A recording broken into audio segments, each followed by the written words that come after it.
Official Jets podcast is presented by WynnBET. Betting is a team sport. Bet together at WynnBET. Eric Allen here, joined in the studio by Jets offensive lineman Alijah Vera-Tucker. AVT, thanks for coming. What has the last week been like for you? It is Monday. Yeah. Last Monday, at this time, you're preparing to play the Buffalo Bills to start the season, and then you just finished up the week in Dallas.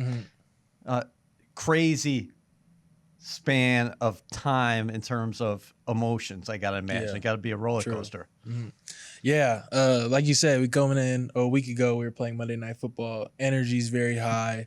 And then unfortunate things happened in that game. You know, we came out with the dub, which is really cool. So the vibes are really high going into last week. And unfortunately, you know, we just didn't perform like we wanted to in Dallas. So credit to that team, good defense, good offense, good team as a whole. Fans showed out. So, you know, we know we have to work on, and we'll come in. We know we're going to face adversity again throughout the season, obviously.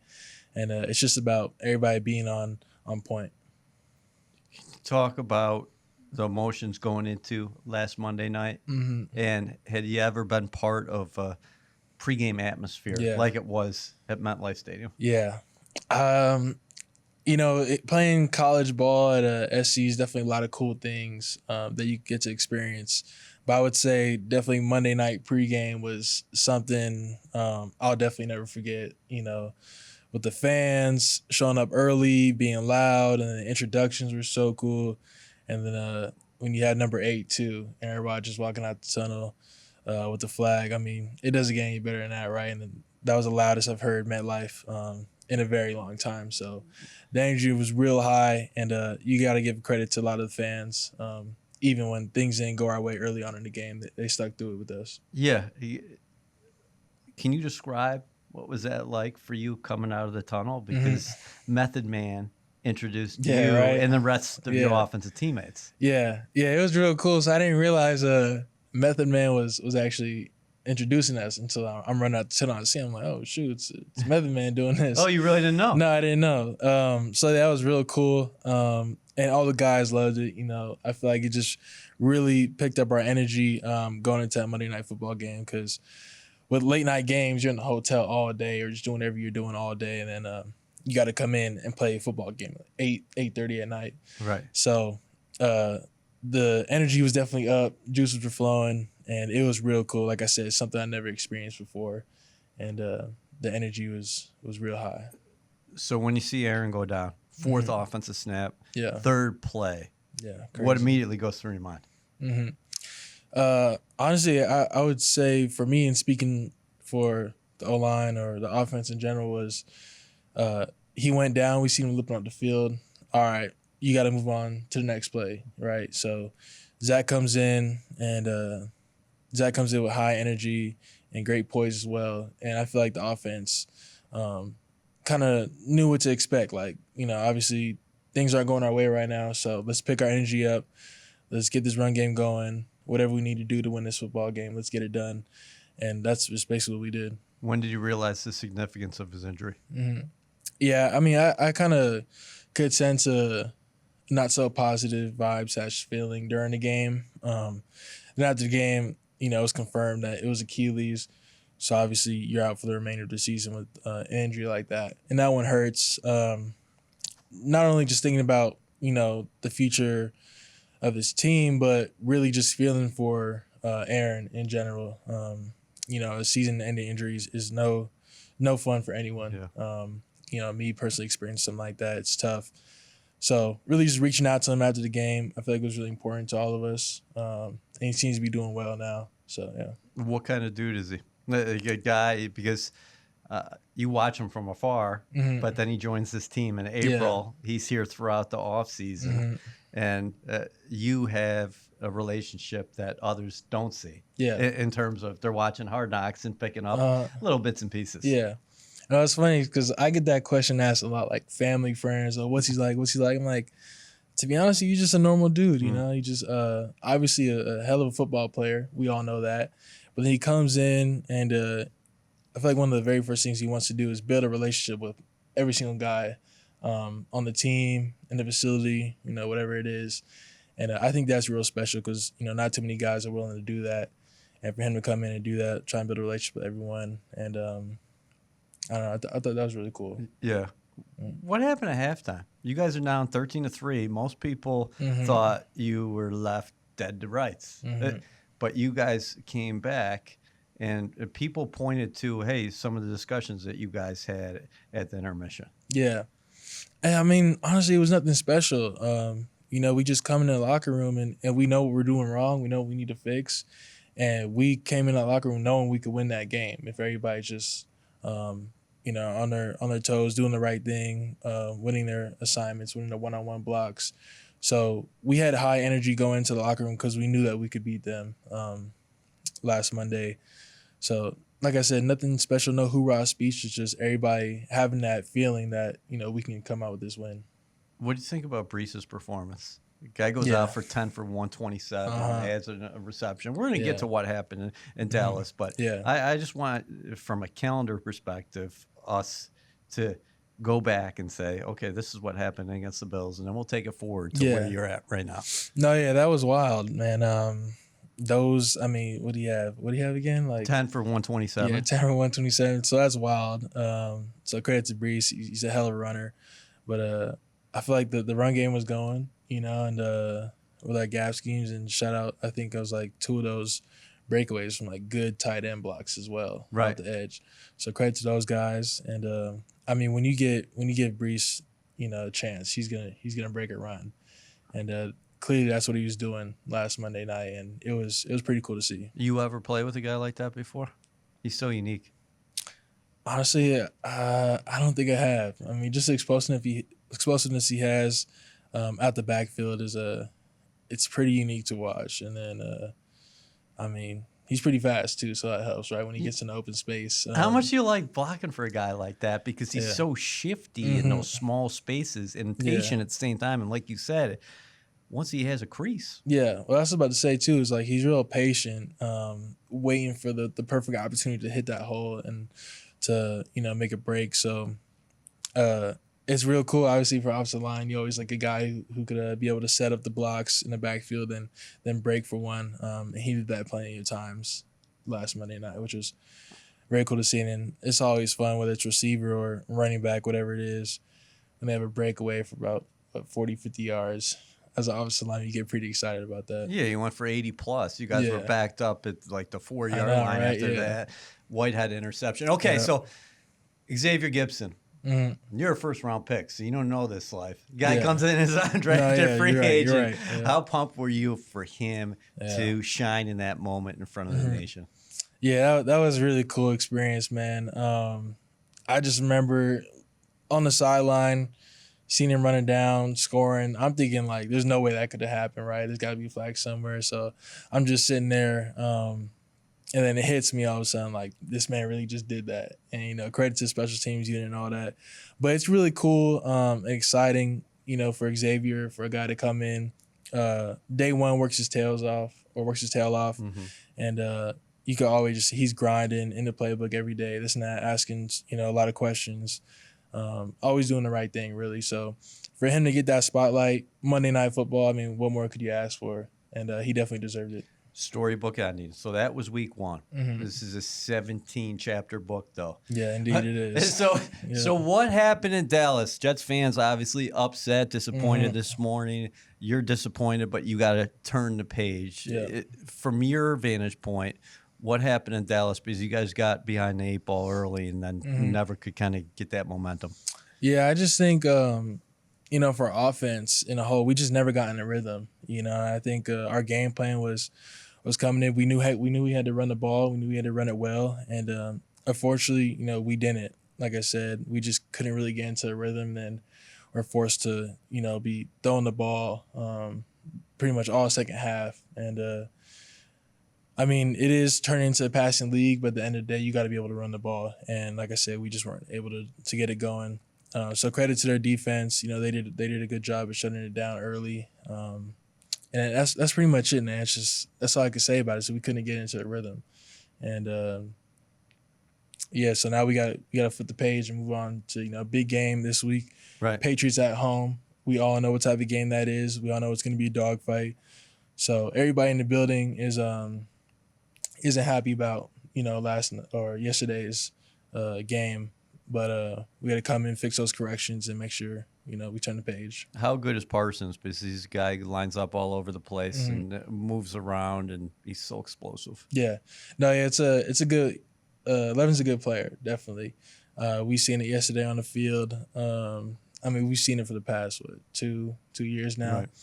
Right. So yeah, credit to him. He's definitely I would say the leader of that defense, the one who gets him going, makes big plays for him. And yesterday he was all over the field. So again, credit to him and their defense. But yeah, good player. We had our good plays against him. He had his good plays against us. So that's how it goes. It seemed like you guys situationally weren't in, I guess, traditional 1st and 10 situations. Like a lot of the time that you were facing, okay, you got a deficit right out of the gate. Yeah. They get the lead, they take the ball, go right down the field. It's 7-0. You had that fake punt early in the first quarter. They had a 9-yard run from Brees. I just thought this was a microcosm of how it went offensively. 9 yards on 1st down, and then 2nd and 1 can't convert, 3rd and 1 can't convert. And then before you know it, you got to punt away, and 3rd down was a problem all game. Yeah, so that's what I'm saying about earlier when you asked you the questions. Like, we couldn't just get into the rhythm. I don't know what it was. Looking at the tape, it was either we were one block away or we were just shooting ourselves in the foot, and that happened pretty early on in the game. And then once that happens, once you don't come out fast, especially in this league, it's hard to I guess, get the energy back or pick it up. You know what I'm saying? So, yeah, we just didn't come out. Felt like you were close, though, right? Because the Garrett, the Garrett score, they were dominating at the line, but then it's 10-7. Right? Yeah, that's the thing. Like, we were very close, and our defense, we didn't obviously put them in the best situations. So, our defense was able to keep us in the game for a little bit. But, yeah, it's just right when we got close, then just started to slip away again. And like I said, that's something that we got to look at and figure out why. Whether it's one block away or shooting ourselves in the foot or miscommunication, whatever it is. So we got to take all that and turn the page, move on to Patriots, and figure out the best way to get this win. There were 2 plays there in that first half where you guys almost had a lead on the Sauce. Sauce drops a route on the sideline for CeeDee Lamb. Yeah. He catches that ball. He's probably making a house call, and you guys have a lead. And then at the end of the half, what did you see? Because Zach makes a few nice plays with his legs, and then he's got Garrett open in the end zone, and somebody just gets his hand on the ball. Otherwise, that's probably a touchdown. It's a 4-point game at the half. Yeah. Yeah, so that's another thing too, right? It's like we go into a 2-minute drive at the end of the half. We're moving the ball. Zach's doing a real good job in the pocket, making plays with his legs. O-line is, holding up, with protection pretty well. And then it's just like that one play where Garrett's open and then someone, gets to that slightest bit of his hand that kind of throws out the throw. It's those plays that I'm talking about. It's, you never know what play it's going to be. So technique always has to be there. You always got to be sound with that. And that's just one of those plays where it just didn't work out for us. Like I said, where one guy is, unblocked for a split second. What was it like in the locker room after the game? The energy was, I'd say the energy was low. It's always gonna be low after a loss, right? Especially one like that where we know we're going in there and with high energy, and then we just come out knowing that we beat ourselves, right? Like I said, credit to them, they're a good team, but we did a lot of things to ourselves that we could have prevented, right? So you go in knowing something like that, or you go into the locker room at the end of the game knowing something like that. It's just one of those, weird gutty feelings that if we just did this, if we just came out, like this, if we just didn't shoot ourselves in the foot, like I said, it'd be a different outcome. But we hopped on a plane, came in this morning, watched all the film, know we have to correct, and like you said, it's a long season, right? Yeah. So thank God for that. Jets fans, we're in our final push and the clock is ticking. WynnBET is giving you a golden opportunity to win VIP prizes for the 2023 season. The WynnBET Green Room is the most exclusive space at the stadium with all-inclusive food and beverage, lower-level seats, and appearances by Jets legends and celebrities. New Jersey customers, all you need to do is wager at least $100 on WynnBET Sportsbook or Casino. For New York customers, all you need to do is wager at least $100 on WynnBET's Sportsbook. The best part? You get an entry for every $100 you wager. What about the continuity up front? You guys hadn't played a snap together, you five, the starters, before Buffalo. Isn't there reason to think that, hey, over time, this thing is going to look a lot different up front? I mean, obviously you had your struggles against the Cowboys, but you had a lot of success, I should say, against the Bills, especially on the ground.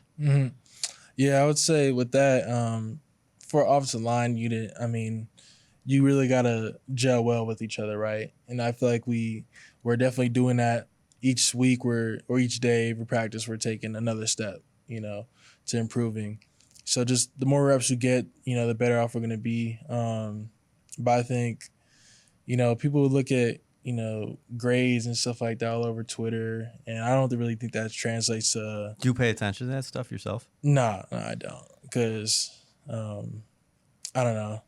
I feel like it's hard for you to really know what's going on unless you're in the thick of it, right? So when you look at all these grades, like it's going to show you something, and then people just kind of run with that, right? But you don't really know what's going on in the room. And we really look at the tape. I don't want to say it wasn't bad, but there's definitely some things we could work on. Right. But there's also some things that you look at where we're like, okay, yeah, we got this, right? Like we know what type of unit we can be. So we're coming in today knowing that, knowing that there's a lot to improve on, but there's also a lot to look at that we could build off on and go from there. How do you feel physically? We went down in week 7, the torn triceps. You work your way back. You were here throughout the spring, but after 2 games now, back in the lineup, where are you at? I'm feeling good. I'm feeling real confident, in my play. Always some things you can work on after a game, right? We all know that. But, physically, I'm feeling good. Mentally, I'm feeling great. And I would say my conditioning is a good thing, too. That's something I was a little worried about, not playing in a lot of those games last year after going out in week 7. But I'm feeling good, and my dog over there, too, right tackle, Makai, he's doing a really good job right now, too. So credit to him. Yeah. How much do you credit him for what he did this offseason coming back at 350? You say he's your dog. A lot of people, when you were drafted, were thinking, okay, Makai comes in, you guys are going to be on the left-hand side together, but now you guys over there on the right. Yeah, it's crazy how life works, man, right? Yeah, so we were talking about it the other day, like, I got drafted and we were supposed to be on the left side together, and unfortunate things happens with injuries, and then 2 years later, we're both on the right side, looking to make some great plays with each other. I mean, that's just how life works, right? Kind of comes full circle. And going back to Makai, I mean, away from the game for 2 years, unfortunately, with injuries, and then comes back off season, gets in shape, doing all the right things, to protect himself, his body, whatever it is, and comes out in the games and kind of does his thing, right? And each week improving on the little things, and that's definitely what he's been doing. So credit to him. How painful is the torn triceps that you sustained against Denver? Did you know that's got to be an injury immediately? Yeah, definitely. Well, I mean, I was hoping, right, because I never had that. I mean, I'd pulled a hamstring before, but I never had anything with upper body issues. So I just a normal punch, just like any other punch I've done, in my career, and then some odd reason, weird freak accident, my tricep just pulls or whatever it is. So it definitely hurt. I didn't know what it was. I thought I'd be out, probably 3-4 weeks. Really? At most. Yeah, I mean, because I just didn't know what it was. I didn't know it had completely been torn off. So that was tough news on Monday after the game, getting the MRI and them telling me I'm out for the season. It was real tough mentally. But I got through it. Came in, got my rehab in, and I'm feeling strong this year. What was the rehab like? a lot of hours in the facility when nobody else is here during the off season. So I got a crib out here. Live with my wife and stuff. Coming in here every day for about 3-4 hours. Get the rehab in, maybe a little lower body lift. When I could do that, and but yeah, it's a lot of hours, man. Too, and surgery's obviously no fun for anyone. No. No one ever talks about that too, but yeah, the surgery. Yeah, I don't like doing all that. No, I know. How long does it take you to put weight back on? Because you're saying like I come in and I'm getting my lift in and doing the lower body stuff, but a big dude like you has got to lose some weight after surgery. Yeah, well, that's the thing. It's like even after the season, like 2 weeks of not doing anything, I just feel weird. I feel like I need to move my body around. So getting surgery was definitely weird because I can't do anything for at least 2-3 weeks, right? Because I can't really sweat. So that was tough on me, but definitely have to change my whole diet for that. I just can't eat like a regular offensive lineman would. Someone who works out every day. Yeah. So I was definitely different. I of course had my cheat days. But yeah, it's when you get like an injury like that, when you have to prepare for surgery and then have a plan for the whole off season, it's a lot, right? So, but luckily we have a good training staff here who kind of walked me through everything and got me right. Why are you so open to doing whatever anybody asks of you?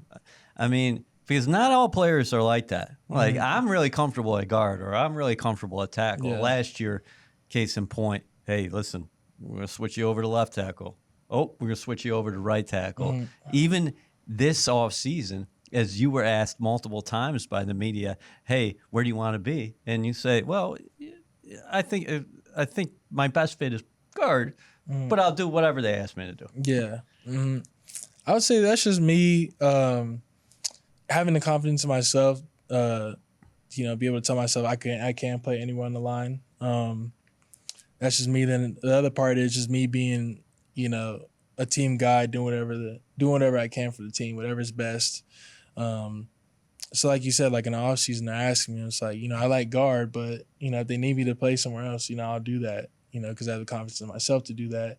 And I know the guys around me on the opposite line are going to help me to do that as well.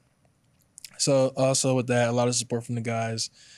And, going, back to last year, that was kind of crazy coming in, and then I'm playing left tackle, then right tackle. So I had to adjust to, certain things and playing with good players. But yeah, that was a cool experience. That's what I'll never forget. And hopefully it doesn't happen again because of injuries or anything like that.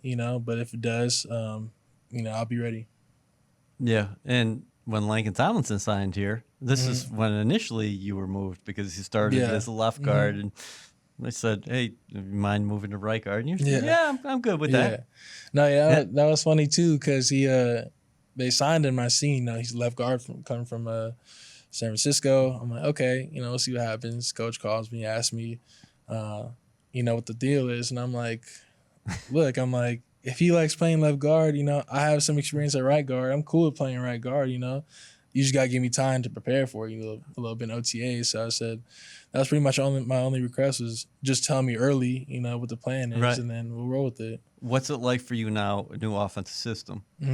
Nathaniel Hackett. Yeah. You have a new line coach in Keith Carter. I think people probably thought Aaron coming in knows the system. You guys got to pick it up that maybe you get off to a faster start. Now you got Aaron out. You got Zach back in the lineup, but he's learning the system as well. But for you specifically, what's it been like, the change? Yeah, the change, I would say it's been pretty fluid, right? From the start of OTAs, I think Hackett, one, I think he's a good offensive coordinator. Two, I think he's a cool, funny guy, which not many people may know, but dude's actually hilarious. And he makes those offensive meetings fun and just makes you feel, I don't know, more relaxed or whatever you want to call it. And then, Keith Carter as well, coming from Tennessee with a good running game. Coming in, I think he really knows how to coach well and knows a good scheme as well. And he's come in, and I like him. He's real physical, all that. or brings a real physical mentality to the offensive line play, which sometimes you don't see anymore. So I think both those guys, Hackett and Coach Carter, do a real good job together. All right. We're seeing you all over the nation right now in commercials. It is Oh, yeah, Hispanic Heritage Month. It is Latino Heritage Month. Can you talk about how the league reached out to you and what you're doing right now? Yeah, that was real cool. So last year, I think that's when they were putting the flags on the helmet, right? Which I thought was really cool. I think it's always a cool deal when you get to represent, when you have an opportunity to represent your culture, right?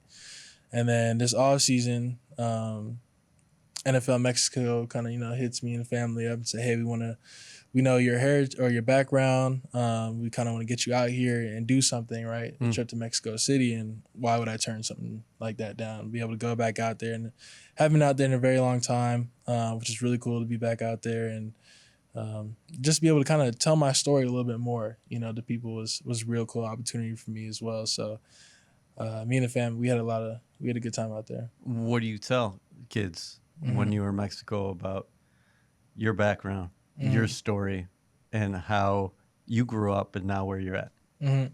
Yeah, I mean, it's I would say it's pretty simple. I grew up, obviously I'm like half black and half Mexican. Growing up, talking about my Mexican side, just the kind of traditions we have, in the Mexican heritage, it's real fun.